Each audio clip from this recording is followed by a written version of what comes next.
Periva Sharanam. We in Kanchi Periva Forum are delighted to present this audio learning series of Soundarya Lahari Slokam with the blessings of Adi Shankaracharya and Sri Periyava. This series is originally presented in Tamil by Sri Hari, and we have tried to translate it in English for the audience who do not understand Tamil and for the children to learn it. We sincerely hope that many people are going to benefit out of this and get the grace of Sri Adi Shankaracharya. We generally say that when we learn something by understanding it properly, by understanding the meaning of it properly, then we retain it, or we can say we don't forget it for our lifetime.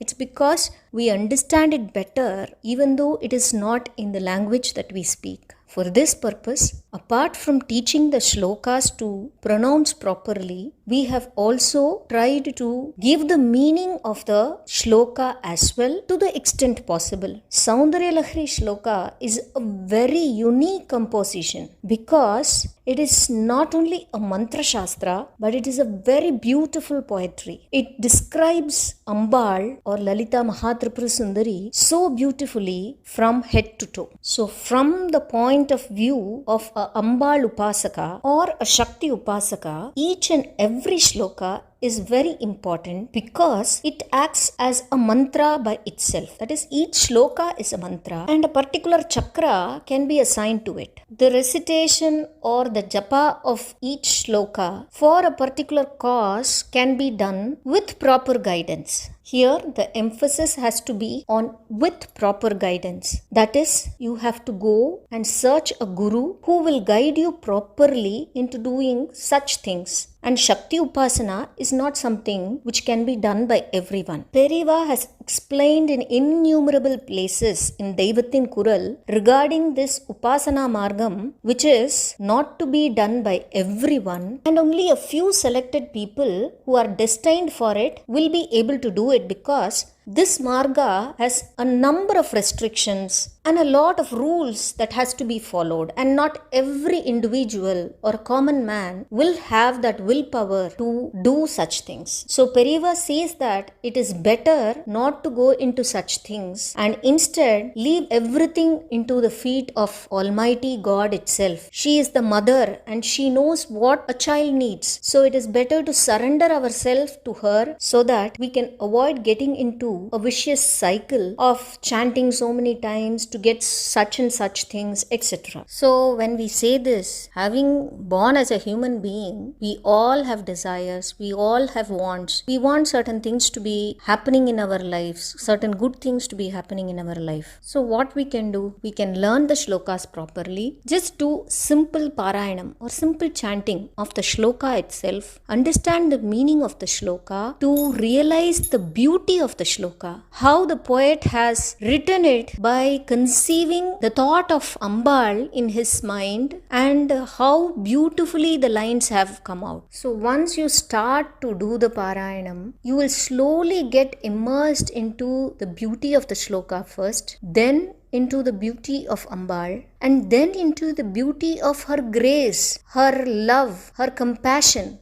Getting immersed in that compassion and filling ourselves with that compassion, and finally leading to a stage where you are able to have a glimpse of that Trivadi or her lotus feet. Maha Periyava says that this is the ultimate purpose of all this Parayanam and doing bhakti. So in this process, or on the way on this process, we also get all the worldly things that we desire as well. And if we don't get also, we should be able to think that whatever we get is a blessing and whatever we don't get is also a blessing. Periyava explains this with an example of a mother not giving some sweets to a child. Maybe the child is having some stomach upset, or the child is sick, or the child has had too many of sweets. So we don't know that. The child doesn't know that by eating more sweets it is going to get sick or it is going to get worse. It just wants the sweet. It goes and asks the mother, because it can ask only the mother, but the mother denies it. She goes and hides the sweets. So here the mother is actually doing something good for the child. The child might not know that. In the same way, if we don't get something, we should try to satisfy ourselves by saying that there is a purpose on not getting this. We might not know the reason for it, why we are not getting it. Just like the child here who does not know why the mother is not giving him or her the sweets. So as humans, what we can do is just have unwavering bhakti towards our mother, which will finally lead us to the ultimate destination by her grace itself. So let us start with learning the slokas one by one. The format followed here is the teacher recites one line of the shloka once and the students recite it twice. So you can follow it along and recite it twice for your practice. And finally, after the whole shloka is finished, the meaning of the shloka is explained. As told before, this was originally explained in Tamil, and we have tried our level best to bring the substance that was given in Tamil to the extent possible in English. We start our learning journey by praying to Lord Vinayaka and to Adi Shankaracharya, who has given us this very beautiful slokam, and to Sri Periyava, who has detailedly explained the meaning of these shlokas. Some of his explanations are so distinct that we wonder who can think like that. But who else other than Maha Periyava, who is the reincarnation of Sri Adi Shankaracharya, can say something like that? So let us start with our salutations to Lord Vinayaka, Adi Shankaracharya and Maha Periyava. Shuklambaradharam Vishnum Shashivarnam Chaturbhujam Prasannavadanam Dhyayet Sarvavighnopashantaye. அடுத்தது ஆச்சாரியாள்.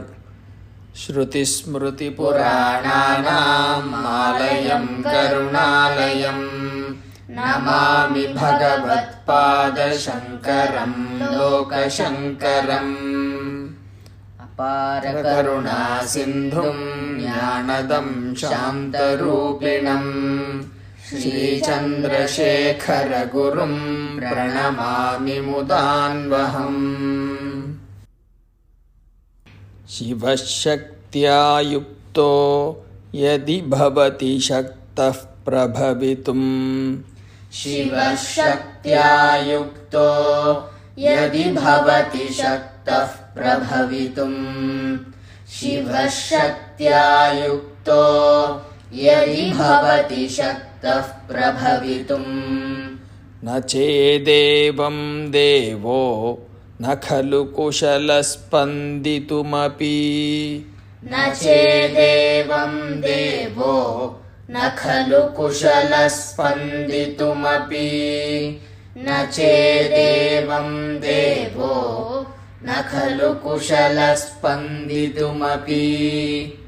अतस्त्वामाराध्यां हरिहरविरिञ्चाधिभिरपि. अथस्त्वामाराध्यां हरिहरविरिञ्चादिभिरपि. अतस्त्वामाराध्यां हरिहरविरिञ्चादिभिरपि. प्रणन्तुं स्तोतुं वा कथमकृतपुण्यः प्रभवति. प्रणन्तुं स्तोतुं वा कथमकृतपुण्यः प्रभवति. Now we will recite the whole sloka. शिवशक्त्या युक्तो यदि भवति शक्तः प्रभवितुम्.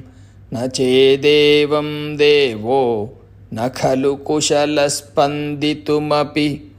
अतस्त्वामाराध्यां हरिहरविरिञ्चादिभिरपि. प्रणन्तुं स्तोतुं वा कथमकृतपुण्यः प्रभवति. शिवशक्त्या युक्तो यदि भवति शक्तः प्रभवितुं न चेदेवं देवो न खलु कुशलः स्पन्दितुमपि अतस्त्वामाराध्यां हरिहरविरिञ्चादिभिरपि प्रणन्तुं स्तोतुं वा कथमकृतपुण्यः प्रभवति शिवशक्त्या युक्तो यदि भवति शक्तः प्रभवितुं न चेदेवं देवो न खलु कुशलः स्पन्दितुमपि अतस्त्वामाराध्यां हरिहरविरिञ्चादिभिरपि प्रणन्तुं स्तोतुं वा कथमकृतपुण्यः प्रभवति. Now we will try to explain the shloka meaning by splitting its terms. This shloka is a very unique shloka because the first 41 shlokas is called Ananda Lahari and it is composed by Lord Shiva himself. So what do we see here is this shloka is written by Lord Shiva himself and it is about Shakti. So this is a Shakti shloka written by Lord Shiva in praise of Lord Shakti, but it starts with the word Shiva, Shiva Shaktya. So we should understand that Ambal is always seen as a Shiva Shakti Aikya Swarupam. That is both Lord Shiva and Shakti together. That is how she is to be meditated upon, is the Tatparya here. So now when we come to the first line, Shiva Shaktya Yuktaha, when we are splitting it, Yukto will become Yuktaha. We are splitting it only for the purpose of learning the meaning. Otherwise, during the Parayana, you can continue as it is Shiva Shaktya Yukto. So, Shiva Shaktya Yuktaha, Shivan or Parameshwara along with Shakti when joined or only when joined with Shakti. So, Shiva Shaktya Yuktaha Yadi Bhavati Shaktaha Prabhavitum, that is, he is empowered to create. Prabhavitum means to empower, to be able to. The first line comes to the meaning that Lord Shiva or Parameshwara is empowered to create only when he is joined with Shakti. So the next line is Nachedevam Devo Nakalu Kushalaha Spanditumapi. So we split it as Nachet Evam Devaha. That is, if not so. That is what it is telling. If not so. The first line says that Shiva is joined with Shakti and only then he is empowered to create. And if not so, Nached Evam Devaha. Devaha meaning the Lord or the Parameshwara. The next words are Nakalu Kushalaha Spanditumapi. Parameshwara, if not joined with Shakti, is unable to even move. Spanditum means movement. So he is unable to even move. Nakhalu kushalaha. It is being asked as a question. How he will even move? So Shiva, if he is not joined with Shakti, he is unable to even move. That is what the second line means. So Lord Shiva or Maheshwara, when he is joined with Shakti, is able to or is empowered to create, and if he is not so, how he will even move? This is what the two lines are stating. We move on to the third line. Ataha Tvam Aradhyam Harihara Virinchadibhirapi. Here Harihara Virincha, in that Harihara we know, Virinchi is Brahma. That is, the Trimurtis is mentioned. So, even Hari, Haran and Brahma are worshipping you. Aradhyam means to worship. Tvam, they are worshipping you. Hari, Hara, Virinchadibhirapi. Tvam Aradhyam is what is meant. In the beginning of this line, there is a word called Ataha, which means so or hence. If we try to make a meaning of all together, it means that you are so powerful that even the Trimurtis are worshipping you. Hence, when we go to the next line, we have Pranantum Stotum Va Katamakrita Punyaha Prabhavati. So, Pranantum is we say pranamami or to salute. Stotum is to praise or to sing her praise. Pranantum stotum va, to salute or to sing your praise. Katam akrita punyaha. So we will join katam and prabhavati. So katam is how. It's a question. How? Prabhavati, possible. So katam prabhavati. How it will be possible for a person to salute or praise who does not have performed any meritorious deeds. Akrita punyaha. Punyaha. We don't have a single word for punya in English. We can just say as good deeds or meritorious deeds. So here it is questioned that a person who does not perform good deeds or meritorious deeds, how he will be capable of saluting you or praising you, who is so all-powerful, who is even worshipped by the Trimurtis, that is the Brahma, Vishnu and Shivan themselves and other devatas also. Before we go into the meaning of the full shloka, a few places where we can get wrong in the shloka are being mentioned. First, the words Shiva Shaktya. The words are not to be pronounced as Siva Saktya. The word Si has to be stressed She and not very hard also to become She like Shanmukha. The second thing to be noted here is the ending of each line, where all these are just to be in short notes, that is Spanditum api. It is not api. Atastvam aradhyam harihara virinchadibirapi. Prabhavati. It sometimes happens that when we are singing the shloka to a raga, we tend to drag the sound of the word here. That is sometimes like spanditumapi, virinchadibirapi, prabhavati.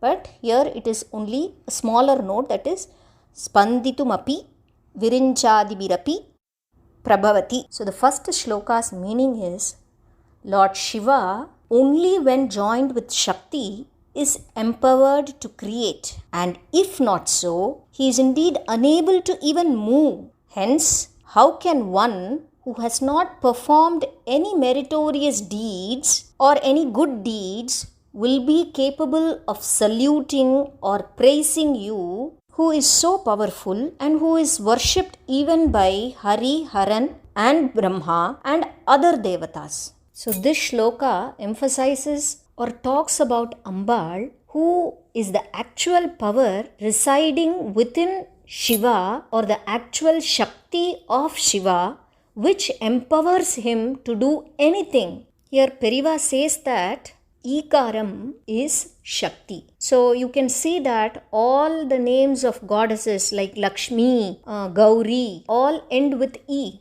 So Ikaram is Shakti. Parameshwara or Maheshwara is called as Shivam. So in the word Shivam, if we remove that Ikaram, then it becomes Shavam, because Sha plus E is She. Then comes Shivam. So if we remove the letter E, that is the Ikaram, then the word becomes Shavam. Shavam means is a dead body. That is, if Shakti is removed from Shivam, he just becomes a Shavam. That is a dead body. So he is unable to even move. He doesn't have any power to do anything. And Shakti is not there with Shiva. So Shiva is able to do anything, even to move, only with Shakti. So how can a simple normal individual even think of praising or saluting this all-powerful Shakti, who is the real power of Shivam itself, who is praised and saluted and worshipped by the Trimurtis and all other devatas, if he has not done any good deeds or meritorious deeds during his lifetime? So now we have to assume that if we have started reading this sloka, we have done some good deed in our birth, this birth or previous birth. That is why we have got this thinking of even reading the shloka and learning it. Otherwise, it is impossible for any individual to even get this thought of reading or praising her. This shloka brings out the greatness of Ambal, who is all powerful And Lord Shiva, who is the Lord of all the three worlds himself, cannot even move without Shakti. It is only with her grace that we will be able to understand and recite these shlokas. We will finish this session by reciting the whole shloka once. शिवशक्त्या युक्तो यदि भवति शक्तः प्रभवितुं न चेदेवं देवो न खलु कुशलस्पन्दितुमपि अतस्त्वामाराध्यां हरिहरविरिञ्चादिभिरपि प्रणन्तुं स्तोतुं वा कथमकृतपुण्यः प्रभवति. राम राम. पेरिवा शरणम्.